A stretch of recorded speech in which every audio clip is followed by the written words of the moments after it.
afternoon and welcome to another edition of the Code Green Show with your host Dean Seidman. Today we have a very special guest. This is Season 2, Episode 4, and I have a sports artist, but he's not just any sports artist. His name is Jordan Spector. So Jordan, thank you so much for joining me today. Thank you, man. Thanks for having me.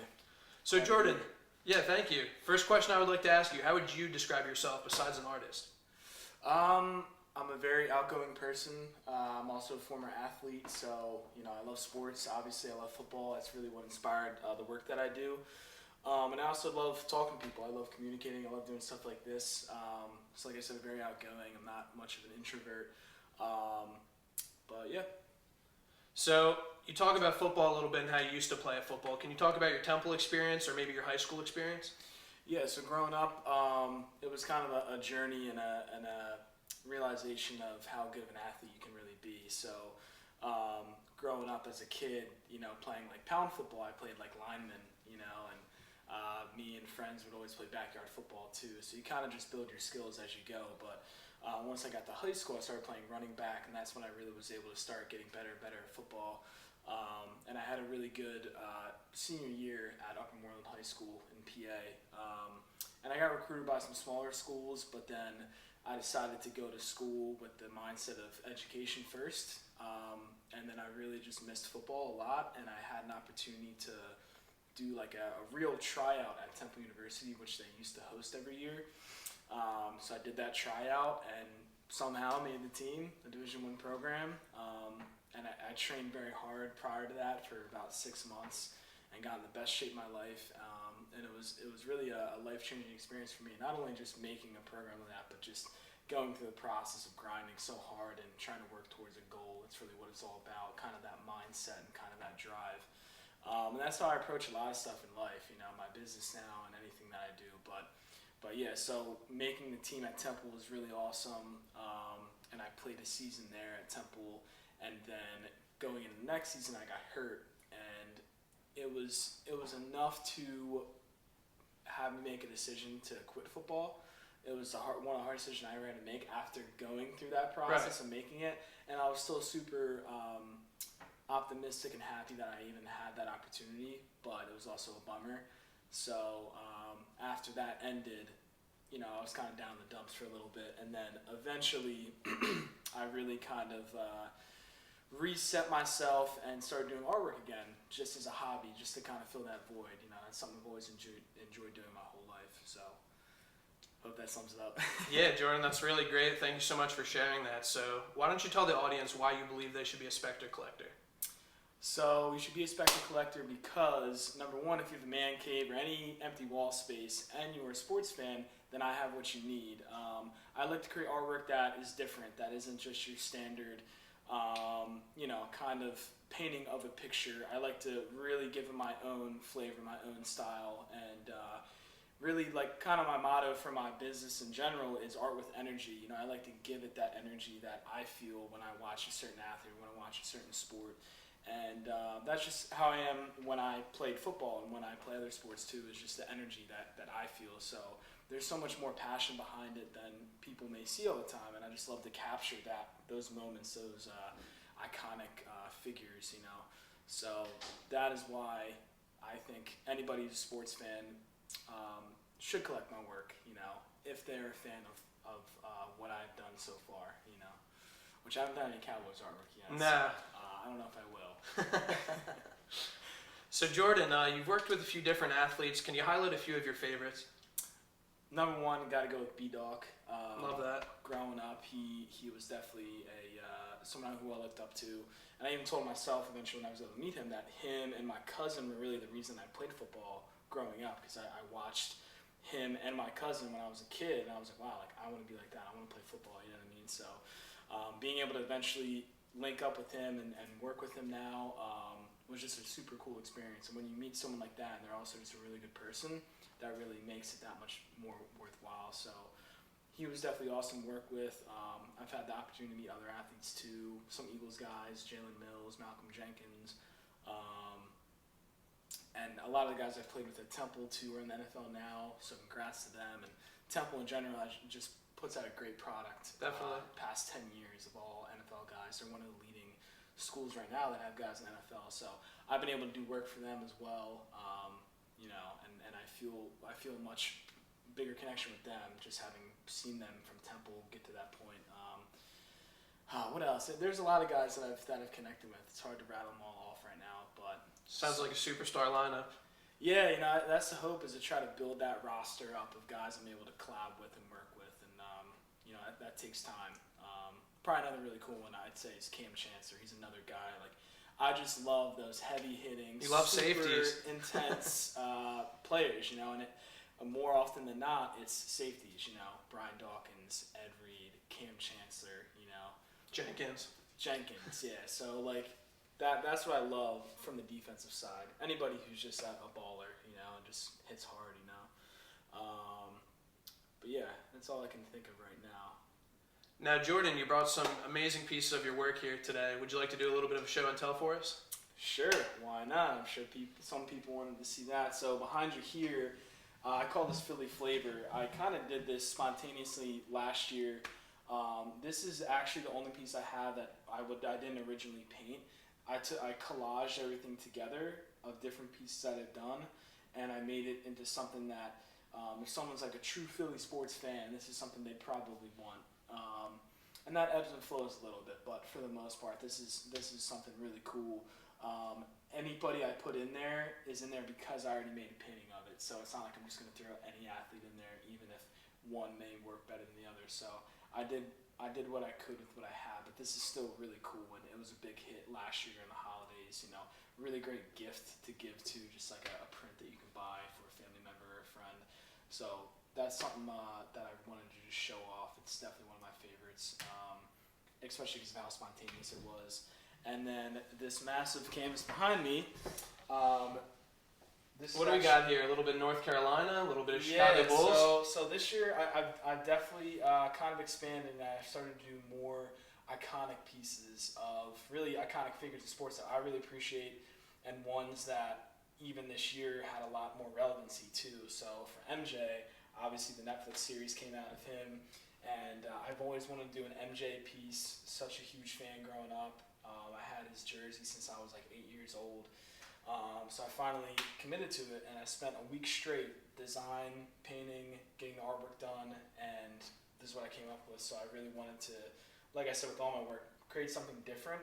So this ties together both his college career and pro career. Pro career is much longer, of course, but I think it's really cool to be able to show that whole journey, and that's really what I try to do with this one, is tell the entire MJ story from college to pros. The title of it is GOAT Legacy, which is something I just came up with, but I always like to have Very cool tag. cool title to each piece. So you got both teams represented. You got the classic throwback, Some symbolism there. shoe. Yep. You got the classic Jordan shoe. You got all these championship rings. Got the Chicago skyline in the back. You got on the ball. You got 6-time NBA champ. You got the GOAT logo and greatest of all time. I mean, doesn't get much better than that. So. Really doesn't, Jordan. I mean, the emotion that you're able to capture in your artwork is truly admirable. And would you like to talk about some of the materials you use, such as paint? Yeah, so like my artistic style has kind of been an evolution. Even when I was younger, I have a heavy illustration background, so I used to just do all black and white sketching. Right. And then in like high school, when I took art classes and stuff just for fun, like nobody really knew that I was an artist, but I would just do it for myself because I enjoyed it. And I tested out different mediums and stuff, but that kind of led to my first medium when I started doing my art business of I would sketch everything with these pastel pencils. And after a while, I started to build on that. I started to paint a little bit. I would kind of mix the two together. And then more recently, a friend of mine put me on to digital illustration too, with my iPad, which I've been playing with a lot, and that's a lot of fun to use as well. Right. So now I kind of mix that with painting as well. So I'll do one or the other, or combine them together. And so it's kind of an ongoing process. But for me, it's, I want to create the best artwork possible, whatever means necessary to do that. So whatever I can do to make the coolest canvas, and this is an original. That one is a print. I don't know if I mentioned that or not, but yeah. So this one is still for sale, but You guys heard that? This one is for sale. I mean, you could really see the emotion that's captured in this art, and if you're looking for any holiday gifts, Jordan is definitely the guy. Now, Jordan, it was your birthday this week. How old did you turn? Man, you gonna ask me that? No, I turned 28. And what are your plans for this big year? I mean, I got a lot of plans, a lot of goals that I want to meet, but I just want to keep growing overall. You know, it's kind of an ongoing goal to just build my brand, build my business. I have a couple of pieces that I really wanted to get done this year, kind of on the schedule or on the roster, if you will. But you know, one of which is definitely the biggest that I've done yet. Is going to be really cool if you're an Eagles fan, especially. I even did a survey for it. I think you took it, and I've had over 1,000 people take it, which has been really cool. But it's pretty much paying homage to not only the all-time greats in Eagles history, but also bits and pieces of the Super Bowl team. You know, the most impactful players from that too. And this is a commission job for a client of mine, but it's something that I've wanted to do, and it's been a very long process to put it together. And it's going to be very special. It's going to be 15 feet long. I'm planning to have that done by early December. So we'll see what happens with that. But you know, this is even like a little sneak peek of that. But just a very, very small tidbit of it. So I'm excited for that. I also this year kind of wasn't planned, but it just ended up happening due to the opportunity. But I opened up a little pop-up shop in the Cherry Hill Mall, as you know, a little kiosk. So you can come check that out if you're local. If you're in Jersey, and where can they access your work in PA? PA, come November, up in Doylestown, PA, I'm opening a bigger pop-up shop as well. That'll be right off of Main Street in Doylestown at something that used to be called the Bonton, but now it's going to be called the Doylestown Mercantile. And more importantly, you know, if you're not able to make it or people just don't want to go out, you know, you can always go to my website. I have everything on there, all the options on there. You can buy a small print as a gift. You can buy a large canvas print. I have all kinds of different options available. And that's spectorsportsart.com. So yeah, it's probably the best place to look at everything all at once. So. All right, Jordan, well, it's really cool to learn a little bit more about you, and that concludes our first segment. And ladies and gents, we'll be right back after some news from our sponsors. Thank you.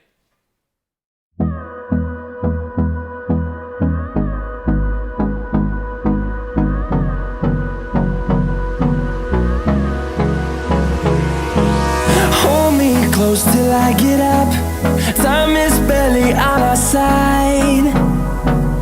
I don't wanna waste what's left. Welcome back, ladies and gents, to this edition of the Code Green Show, alongside my special guest, Jordan Spector. Now we're going all in for the Philadelphia Eagles. We're going to talk about the season, a little bit of comparisons to the Super Bowl team, and then finally some predictions. So, Jordan, what do you think's going on with this team right now? There's a lot of things that people have and want to point fingers at, but I think number one, it's just been a slow start and new players trying to figure out how to work together. There's also been a lot of injuries. I hate to blame things on that, but that does have a huge factor, especially game one with the line not really being in sync. I think that initially bothered me, and I think that was an issue, but then when you saw game two blocking get better and Wentz still wasn't performing as well, then I started to really, kind of for the first time ever, really like put some blame on Wentz more than I usually would. And like I love Wentz. I think he's a really good quarterback. He has all the potential in the world. I just think maybe something wasn't clicking up here or it just wasn't working for him. But I think last game he really like had that Philly kind of toughness, and that's swagger. That's what people love to see. Even if he wasn't making all of the best throws, just his like toughness and even that blocking play that kind of became like a viral video. Just like those little things really like make people appreciate, you know, how he's approaching the game, and like he's willing to put himself in the line for his team no matter where he's on the field. So I still, you know, I think that if he can continue to play like that, we'll be doing pretty good. You know, we'll get better and better. And I think that maybe also what was happening is he was trying to do too much, because last year he had to do a lot with the very few guys he had around him. Yes. Now he has a lot more weapons around him, but now we have injuries, so it's kind of like almost back to that point. But I feel like he was maybe trying to do too much instead of just utilizing everybody around them. I would like to see them run the ball more, though, with Miles Sanders and really get him going. Because having played running back, like, you kind of need to get that rhythm going. You need to just get something going, you know? And For sure. until you can do that, or if you kind of just pull a guy out too quickly, might not really happen as easily. And then on the defensive side, you know, I don't know.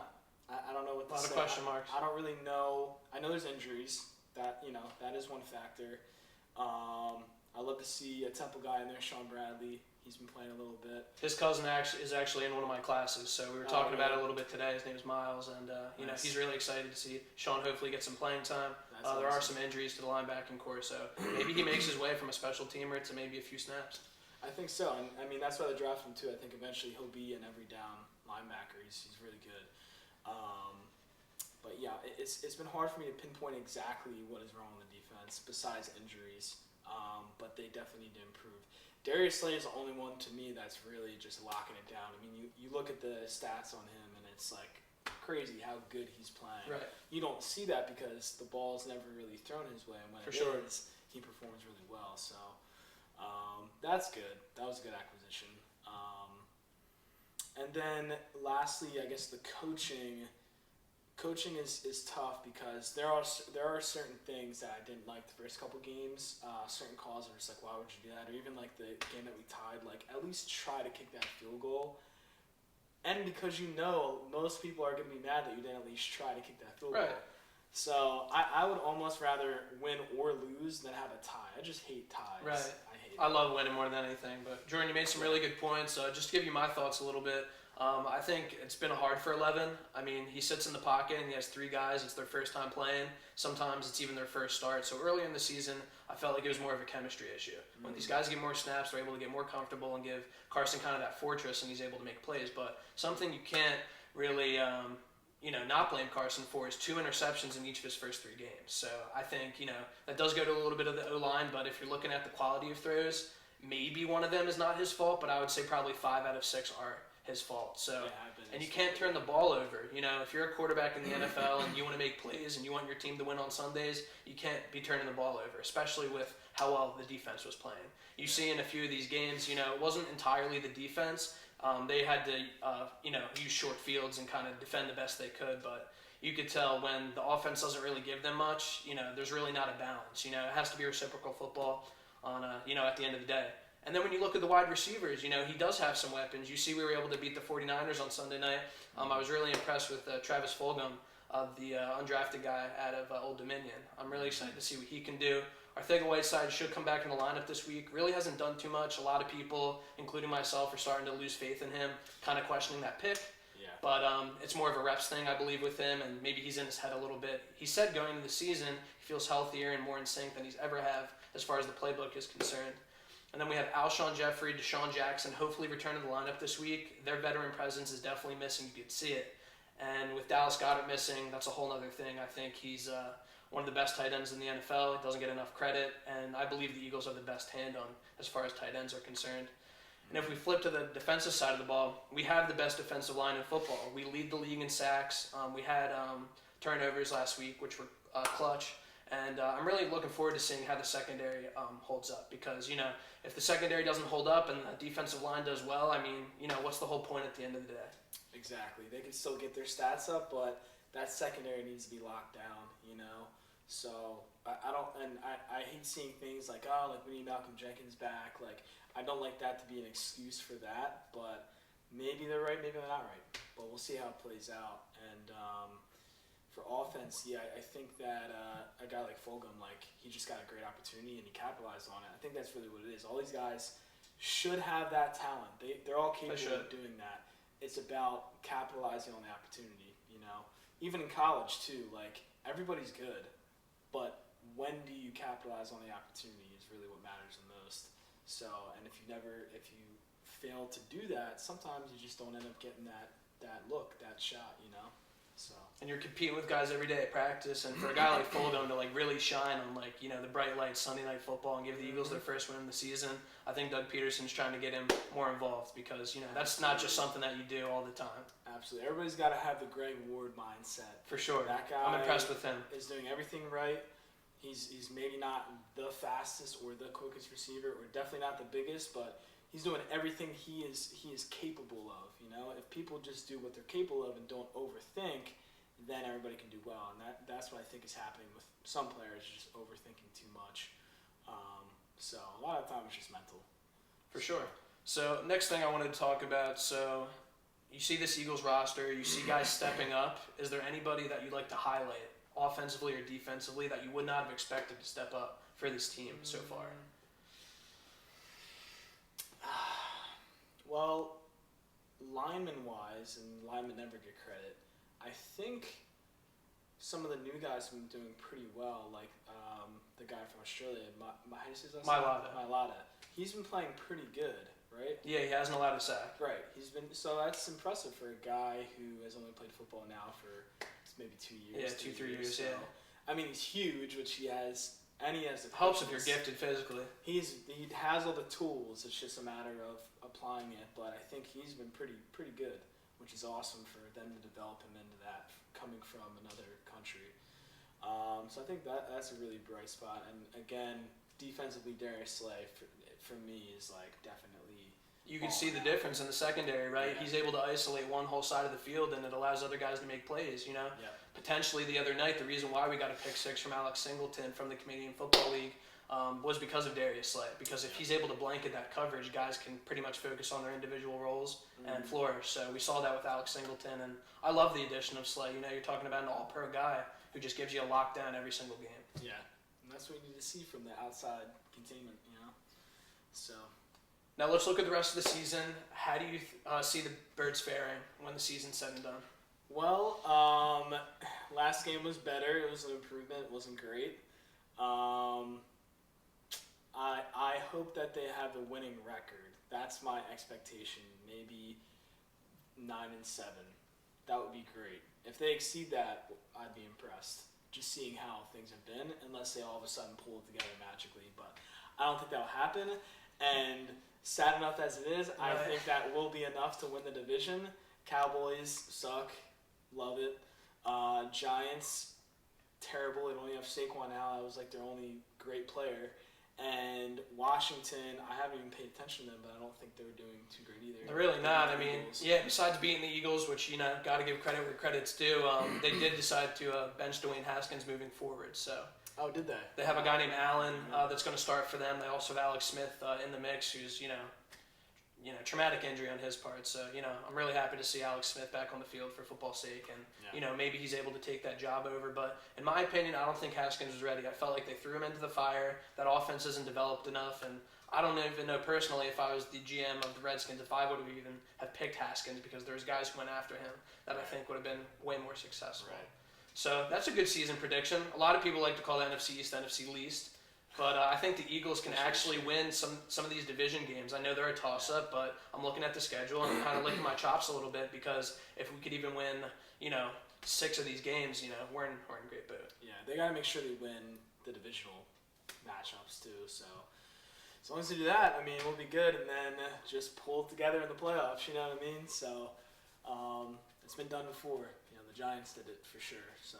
Adversity is the Eagles' middle name. You know, we've seen this with their Super Bowl run. You know, you guys could look at this pennant right here. You know, you have Nick Foles, Derek Barnett. So, you know, these are guys from the past that have just stepped up in the face of adversity. So, just wanted to share that with you guys a little bit.